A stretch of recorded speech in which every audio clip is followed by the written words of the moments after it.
Vamos a contar cómo viene esta discusión, pero ¿cuál es el problema de fondo respecto a lo que está sucediendo en la economía y lo que imagina Alberto Fernández para los próximos meses?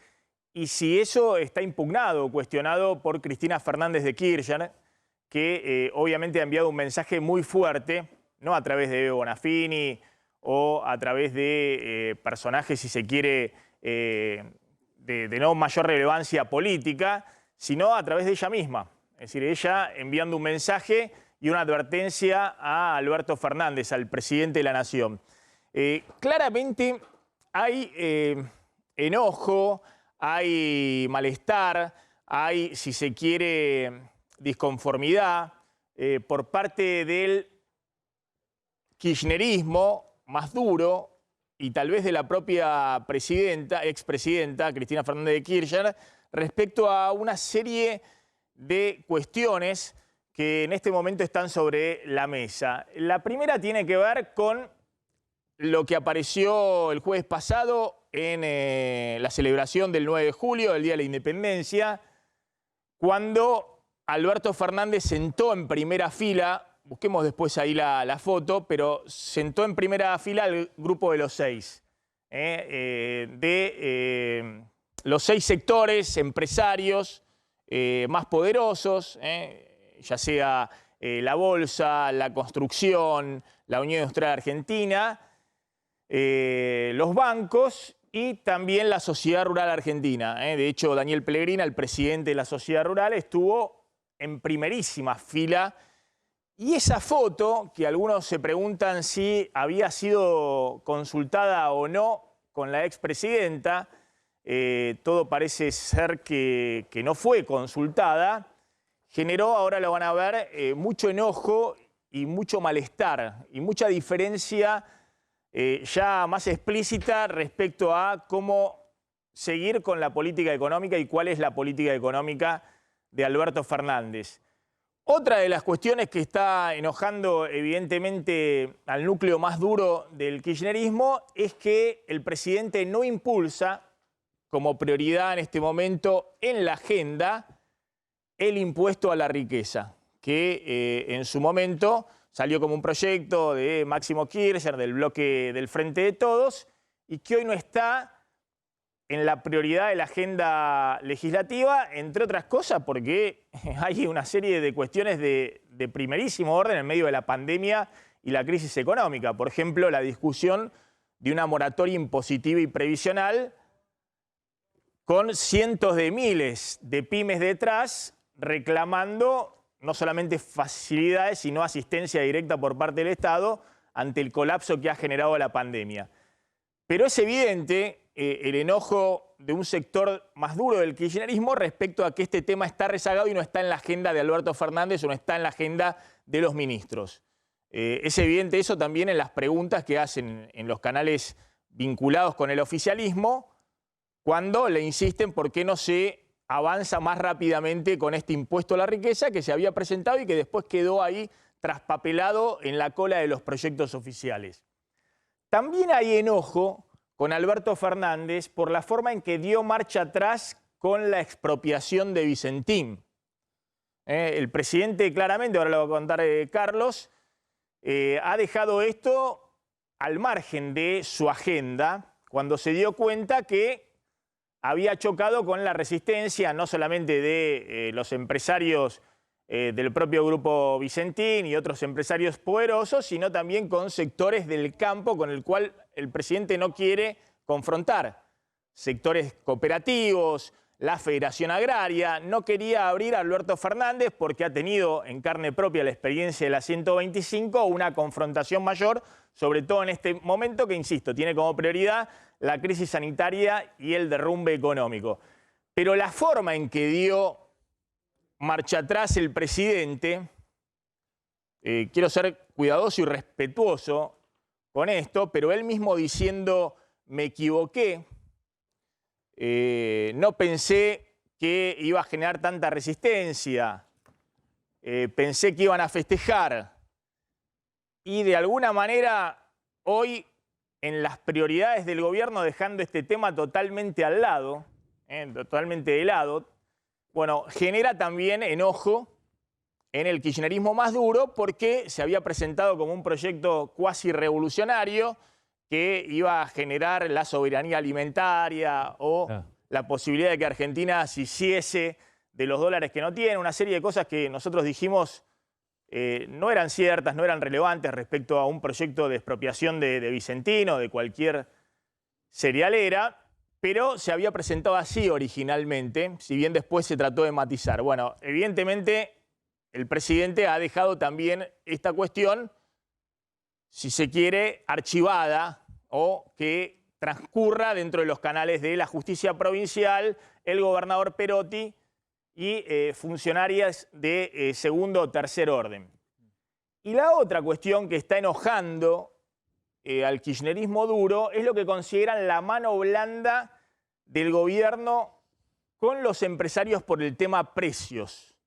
Este tema de que finalmente, ahora va a contar Claudio Zlotnik, hay un aumento generalizado en el caso de precios cuidados, es decir, los precios que puede controlar el gobierno. Una decisión que el gobierno ha tomado también en medio de la crisis para no sumar un problema de desabastecimiento, para no ir a una confrontación con las principales empresas agroalimentarias que le estaban planteando que con esta estructura de costos, si no actualizaba y aumentaba los precios cuidados, no iban a estar abastecidos en las góndolas. Pero sin duda estas cuatro cuestiones de la política económica están generando mucho ruido dentro del oficialismo. Lo que hizo más ruido en las últimas horas es la carta de Eve de Bonafini, presidenta de Madres de Plaza de Mayo. No me voy a detener demasiado en esto porque, si se quiere, no es relevante desde el punto de vista político, no es lo principal es lo que piensa Cristina, y si Cristina sigue pensando exactamente lo que pensaba en su gobierno, si no ha cambiado su visión de cómo manejar la economía, ha cambiado su visión de la construcción política, evidente, por eso Cristina amplió a Sergio Massa y a otros sectores y al propio Alberto Fernández la construcción política, y eso le permitió derrotar a Macri en las elecciones. Pero la discusión de fondo es si ha cambiado, sinceramente, lo que tiene en la cabeza Cristina respecto a cómo se sale de estas crisis económicas. Y después voy a dar un comentario personal respecto a qué sabe y qué no sabe Cristina y qué aprendió y qué no aprendió de las experiencias pasadas, la de Néstor Kirchner y la de sus dos gobiernos en términos económicos. Pero Bonafini, viendo ahora... Les voy a mostrar el vía libre de Cristina respecto a impugnar la presentación de Alberto Fernández el 9 de julio con el Grupo de los Seis, el establishment económico en la Argentina. Sale con una carta durísima dirigida al presidente de la Nación en la cual le expresa: usted sentó en su mesa a los que explotan a nuestros trabajadores y trabajadoras y a los que saquearon el país. Y agrega, y lo más grave de todo, a los que secuestraron a muchos de nuestros hijos e hijas que luchaban por una patria liberada.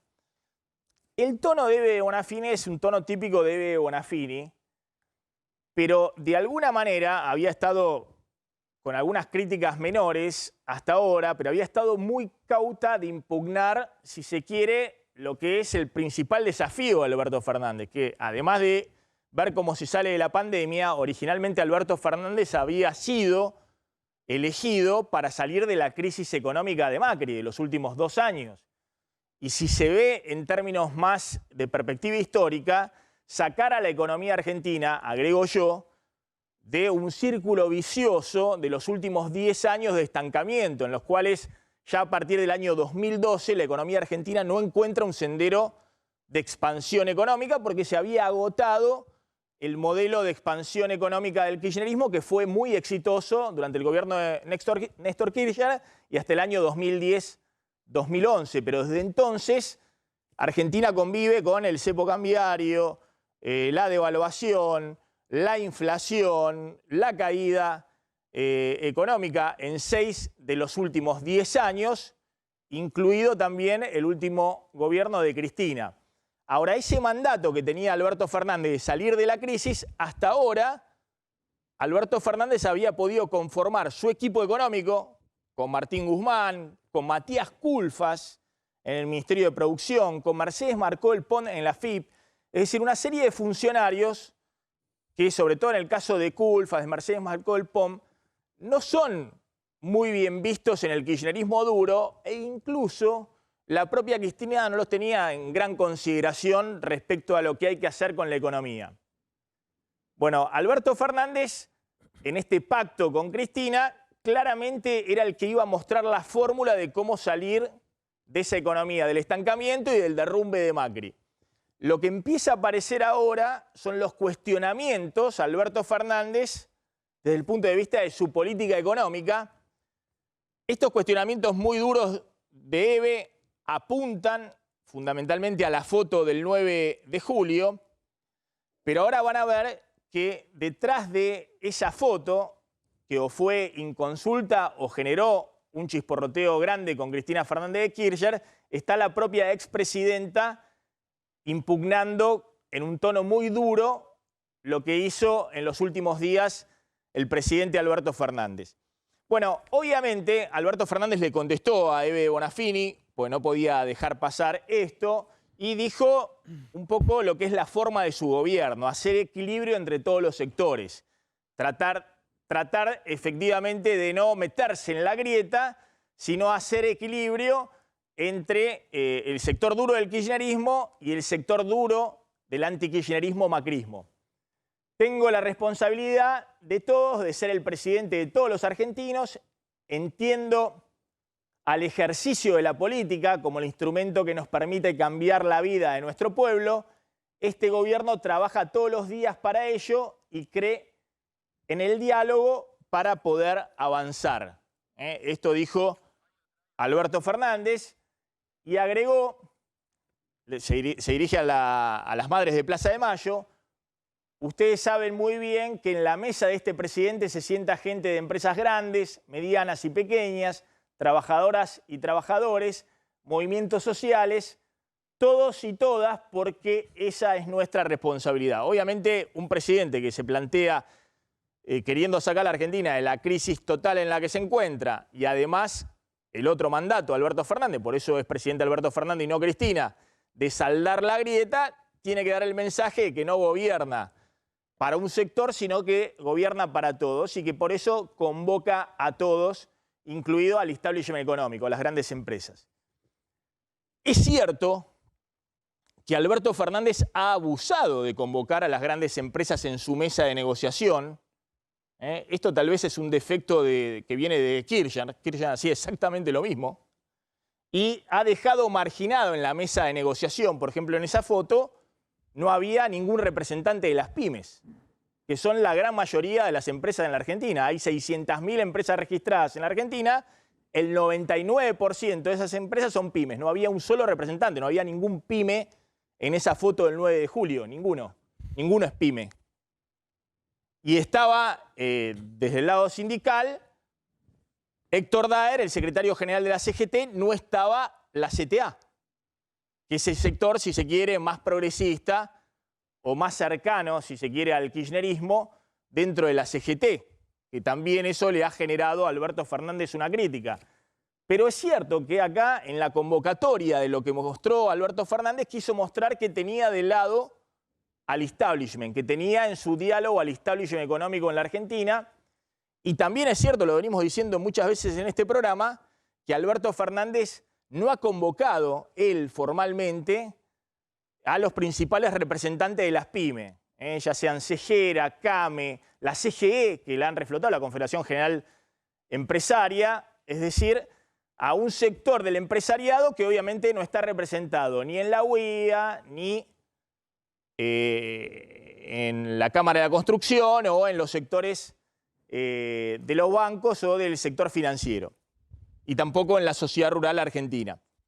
Pero fíjense cómo salen distintos funcionarios a respaldar a Alberto Fernández y a transmitir que la lógica de este gobierno es la flexibilidad y el pragmatismo.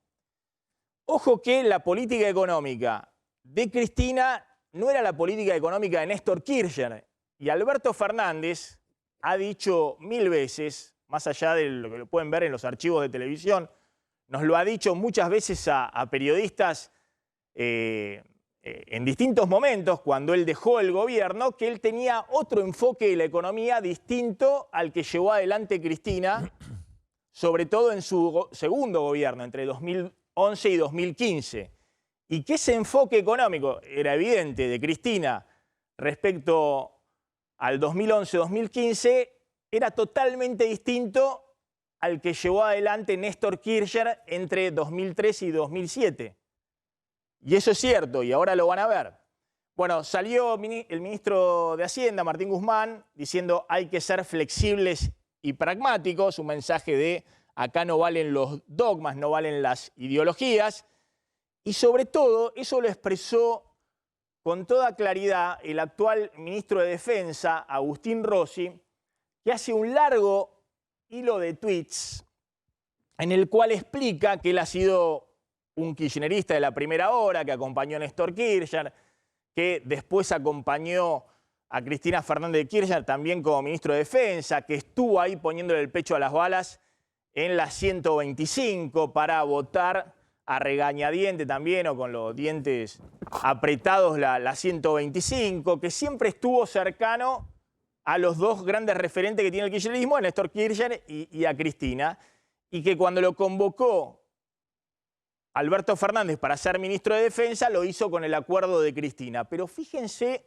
respecto al pragmatismo, que no ha sido algo propio de la Cristina del segundo mandato y sí fue algo propio de Néstor Kirchner. Fíjese cómo Agustín Rossi envía el mensaje, creo yo, más a Cristina que a Eve de Bonafini respecto al pragmatismo que está llevando adelante Alberto Fernández según Agustín Rossi.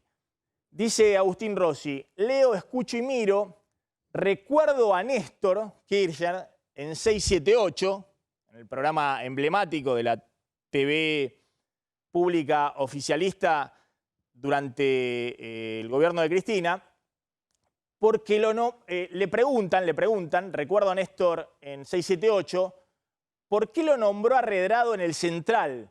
Pregunta la periodista, a Martín Redrado. Néstor explica el contexto y replica, ¿qué querían? ¿Que lo nombre al flaco Kunkel? Simple y contundente.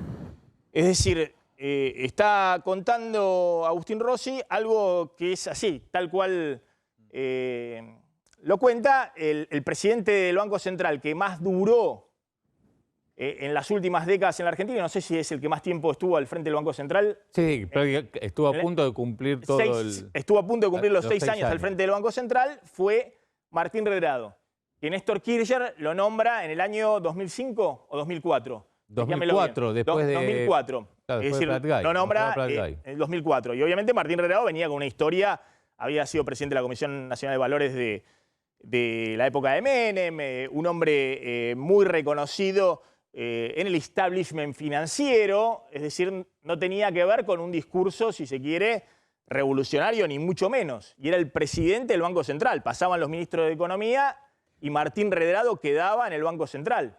Y era el hombre de consulta permanente de también de Alberto Fernández, cuando era jefe de gabinete, pero de Néstor Kirchner. Agustín Rossi muestra esa designación de Redrado por parte de Kirchner como una muestra de pragmatismo, que es lo que quiere mostrar hoy Alberto Fernández, que está haciendo más allá de los extremos ideológicos. Desde mi lugar de militante, dice Agustín Rossi, con respeto les digo a mis compañeros que hoy la tarea más importante es bancar a Alberto, con corazón y con cabeza, por historia y por futuro, simple y contundente. Maxi, perdóname, no es un dato menor, porque Agustín Rossi viene del kirchnerismo puro, es decir, nunca anduvo por otros circuitos. Él está con Cristina desde el principio, te diría que es del gabinete de los más kirchneristas de todos. Entonces es muy importante esto para Alberto, porque es una señal del grupo kirchnerista, si querés, lo de Agustín Rossi. Bueno, a lo que quiero ir es a que el problema que tiene hoy Alberto Fernández no es Eve Bonafini, no es debido, que después vamos a ver los insultos con Grabois, desvido planteándole hace rato que le ha planteado a Alberto Fernández, que es un traidor, que va más allá de la enemistad que tenían, manifiesta cuando Alberto Fernández era jefe de gabinete y Devido era ministro de Planificación. Me quiero alejar de ese cotillón del kirchnerismo para analizar esto, que sí ha sido muy fuerte y no puede pasar desapercibido. Hay una nota que se escribe en Página 12 el domingo, que la publica su editor de Economía, Alfredo Zayat, una nota que se llama La conducción política del poder económico, y Cristina tuitea, Zayat hoy en Página 12, el mejor análisis que he leído en mucho tiempo, sin subjetividades, sin anécdotas, en tiempos de pandemia, de lectura imprescindible para entender y no equivocarse. Esto tuitea Cristina después de la nota que sale el domingo y que efectivamente refleja una crítica muy fuerte a la presentación el 9 de julio de Alberto Fernández con el Grupo de los Seis, con el establishment económico, con esa puesta en escena en Olivos. Insisto con el tuit, es muy fuerte porque en general lo que pasa con los lectores y también pasa en la televisión, hay obviamente gente que ve, escucha, mira a gente con la cual no está de acuerdo, pero en general los televidentes y los lectores se identifican con alguien que escribe o dice lo que uno mismo piensa. Nosotros en general somos víctimas de eso porque a este programa lo mira gente que me critican o critican al programa desde el macrismo y también desde el kirchnerismo, desde todos lados, porque a muchos le hace ruido. En general las cosas que decimos no condicen con lo que pasa en otros programas donde todos aplauden y llenan con una gran audiencia a sus conductores, porque todos piensan lo mismo, el conductor y los televidentes. Y lo mismo pasa en muchos medios, también escritos, ¿no? Es decir, eso genera más ruido. Pero bueno, lo que está planteando Cristina en su tuit, además de eso, diciendo es lo que yo pienso, no solamente lo que escribió Zayat, me gusta, sino es lo que yo pienso. Volvamos al tuit, por favor. El mensaje donde dice, es una lectura imprescindible para entender y no equivocarse, no es un mensaje que se lo está dando al militante kirchnerista, que obviamente aplaude todo lo que escribe el columnista económico en Página 12. Es un mensaje que se lo está dando al presidente de la Nación, Alberto Fernández, porque el presidente de la Nación es el que sentó al Grupo de los Seis en la celebración del 9 de julio. Fíjense lo que dice el artículo, que para Cristina es imprescindible para entender y no equivocarse. ¿No equivocarse quién? El gobierno, en su rumbo económico, en su construcción política para sostener su política económica. Dice el artículo que tiene puntos muy interesantes, pero insisto, acá lo relevante, más allá de lo que dice el artículo, es qué es lo que piensa Cristina. Fue una apuesta oficial el poner al Grupo de los Seis ahí en Olivos, al establishment económico en el 9 de julio, fue una apuesta oficial fuerte dirigida al mundo empresario concentrado, que desde hace más de 40 años ha intensificado el combate contra el proyecto de desarrollo nacional. Es decir, está diciendo que sentó no a los aliados con los cuales hay que construir, sino al adversario o al enemigo, para ponerlo en otros términos. Son protagonistas principales de las grandes crisis, pero no las padecen en toda su dimensión. Más bien se benefician porque aumentan la concentración y centralización del capital. Y agrega, el poder económico se ha transformado en estas últimas décadas. Ir a su búsqueda con la expectativa de encontrar lo que alguna vez fue para sumarlo a un proyecto de desarrollo nacional, como si nada hubiera pasado en este tiempo, solo entregará otra decepción. Es decir, está impugnando la construcción que quiere hacer en términos políticos económicos Alberto Fernández. Es un poder económico conservador, ideologizado al extremo y contaminado de los lugares comunes de la ortodoxia económica, además de ser conducido políticamente por los grupos Techín y Clarín. Dos grupos con los cuales Alberto Fernández, de alguna manera, ha recompuesto relaciones. No digo recompuesto relaciones él porque nunca rompió relaciones ni con Techín ni con Clarín, pero sí las relaciones de un gobierno kirchnerista con Clarín y con Techín. De hecho, Alberto Fernández, tal como dice Héctor, se refiere a Mañeto, al CEO del grupo Clarín, o en su último encuentro con Paola Roca, rescata que ese es el establishment económico que tiene la Argentina y está sentando permanentemente en su mesa de negociación a sectores que efectivamente tienen a Techín o a Clarín detrás, ya sea la Unión Industrial Argentina, que tiene y siempre tuvo a Techín detrás en todas sus conducciones, o al Grupo Clarín, que tiene a la Asociación Empresaria Argentina, que es la asociación más fuerte empresaria, que tiene efectivamente a Mañeto y al Grupo Clarín detrás. Ambos grupos, dice el artículo que Cristina le recomienda a Alberto Fernández imprescindible para entender y no equivocarse, ambos grupos ya no tienen como base su propia expansión, la necesidad de un modelo económico desarrollista, esta idea de que tanto Techín como Clarín, sobre todo a partir de la década del 60, habían sido grupos económicos mirando en el mercado interno el desarrollo económico industrial, que a diferencia de la ortodoxia más liberal de aperturismo y demás, estos grupos económicos tenían un modelo desarrollista detrás. Los grupos Techín y Clarín no solo son una expresión de la derecha empresaria por ser antiperonista o por la obsesión patológica con Cristina y la letra K, son más que canales de esa manifestación política a través de cámaras empresarias o de una red de medios. Ambos se han convertido en la conducción política de ese espacio ideológico. Dice el artículo de página 12 que Cristina le recomienda, insisto, a Alberto Fernández para entender y no equivocarse. A ver, completamos rápidamente. El presidente Alberto Fernández propone la reconstrucción de la economía a partir de un capitalismo con otras bases. Para esa tarea está convocando a un sujeto económico que hoy es otro. No es el que imagina para construir otro capitalismo dentro de un modelo de desarrollo nacional. Dice Zayat en su artículo y agrega, requerirá ampliar la base social de la alianza con el sector privado, incluyendo pymes, cooperativas, emprendedores, firmas recuperadas, empresas de la economía popular. La política económica de la recuperación no puede quedar depositada en ganar la confianza de los empresarios del G6.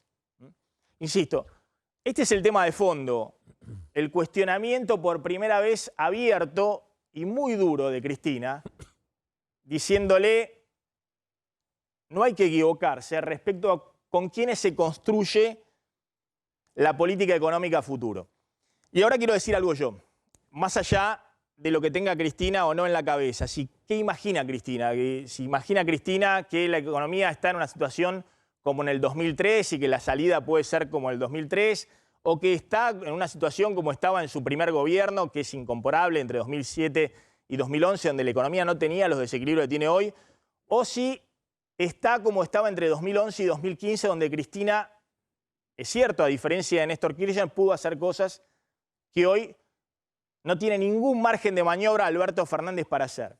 ¿Por qué? Porque la economía argentina está así, está en este momento. Fíjense, lo hemos mostrado en los últimos días, está en un derrumbe económico único. Está en un derrumbe económico similar al del año 2002, pero con muchos menos instrumentos y posibilidades para salir de la crisis de la que tuvo en su momento Néstor Kirchner o de las que disfrutó Cristina a partir del 2007 en su primero o segundo gobierno.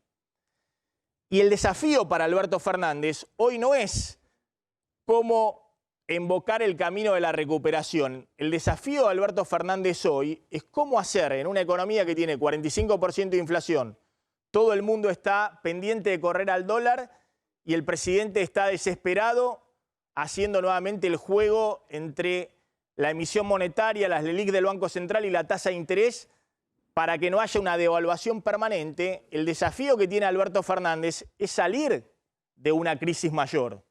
No es que tiene por delante los instrumentos para construir un sendero de desarrollo. Primero lo que tiene que evitar es una crisis mayor que no se lo lleve puesto, cuando está todo prendido con alambres, en el medio de la crisis económica y la pandemia. Fíjense, la economía argentina tuvo su último periodo de expansión larga entre 2003 y 2008, el crecimiento del primer gobierno de Néstor Kirchner, después tuvo la recesión del 2009, muy abrupta, se recuperó rápidamente 2010-2011 y desde entonces la economía argentina entró en un periodo de estancamiento. Caía un año y se recuperaba al otro. Caída en el 2012, recuperación 2013, caída 2014, recuperación 2015, caída en el 2016 ya con Macri, recuperación 2017, derrumbe con Macri, los últimos 2 años del gobierno, la derrota de Macri. Y este es el derrumbe de hoy. Un derrumbe todavía mayor. Desde el punto de vista de la economía real, un derrumbe similar o mayor al del año 2002. Vamos rápidamente. Fíjense la duración de la recesión más larga que había tenido hasta ahora la Argentina, prácticamente empezó en el año 98, fue esta, la del 2002, que la economía venía en una caída leve, pero en recesión permanente, sin recuperar, y se derrumba en diciembre del 2001 con la crisis de la convertibilidad. La recesión del 2009 fue una recesión muy profunda, pero corta. Y esta es la recesión que venimos, la recesión de 2018-2019 de Macri, y de ahí el derrumbe de la pandemia, la cuarentena y lo que está pasando ahora.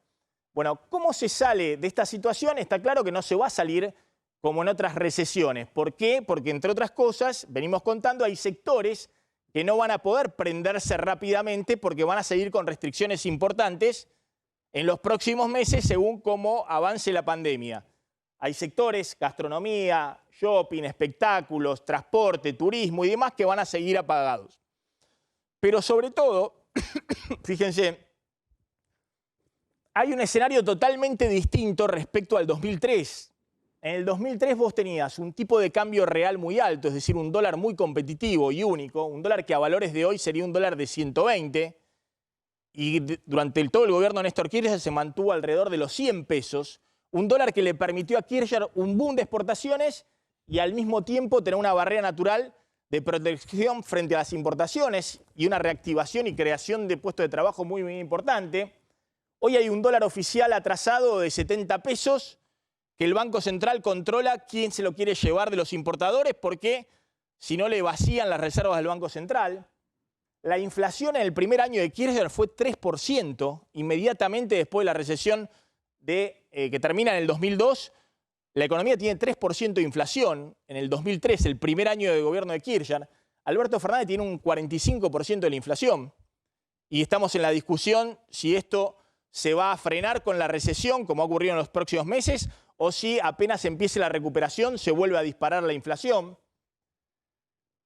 Néstor Kirchner no tenía cepo, porque la devaluación generó inmediatamente, en algún momento el dólar se fue a 4, después volvió a 3, porque los argentinos volvieron a confiar en el peso, y no hubo necesidad de poner ningún cepo. Hoy hay cepo y brecha cambiaria, es decir, hay un cepo, un dólar a 70 en el oficial, un dólar a 95 el dólar turista para comprar los 200 dólares y la gente se espera, cualquier que tiene ahorro o que puede comprar a principio de mes 200 dólares a 95 lo compra. Y hay gente que compra a 130 en el paralelo porque considera que el dólar puede estar a cualquier valor, no hay expectativa de que esto se frene. Había superávit fiscal con Kirchner, había inmediatamente la devaluación, licuó las jubilaciones, los salarios públicos, no había indexaciones en el gasto público y eso le generó inmediatamente un superávit fiscal al gobierno, tenía más ingresos que gastos, un ahorro fiscal importante, aparte no había que pagar intereses en la deuda, en los primeros años no tenías gasto financiero. hoy hay un déficit fiscal de 6 puntos del PBI. Este año Argentina, en el mejor de los casos, va a tener 6 puntos de PBI de déficit fiscal primario. A eso no se van a pagar intereses de la deuda en lo que resta del año, pero hay que sumarle el déficit financiero. Kirchner pudo mantener congeladas tarifas casi durante todo su mandato. Hoy hay tarifas congeladas hasta diciembre, si las puede aguantar Alberto Fernández, porque esto está generando una montaña de subsidios nuevamente y ahonda el déficit fiscal. Más allá de diciembre va a ser difícil que pueda soportar con estas cuentas fiscales las tarifas congeladas. Había superávit comercial en la época de Kirchner, apenas asume 10.000 millones por año de superávit comercial y todo se acumulaba en la reserva del Banco Central, sobraban los dólares. Martín Redrado le pedía a los exportadores que no traigan los dólares juntos porque si no se le venía para abajo el tipo de cambio. Hoy el gobierno tiene superávit comercial y no puede acumular dólares en las reservas porque entra en esta economía 1.500 millones de dólares por mes de superávit comercial y desaparecen porque los argentinos se desesperan por refugiarse en el dólar. Kirchner agarró el aumento sostenido de las commodities. Hoy las commodities están sostenidas, pero no hay un boom como fue esa etapa que culminó con la soja en $600 en 2008. Hoy la soja está alrededor de los $340, a un precio que es la mitad de ese pico.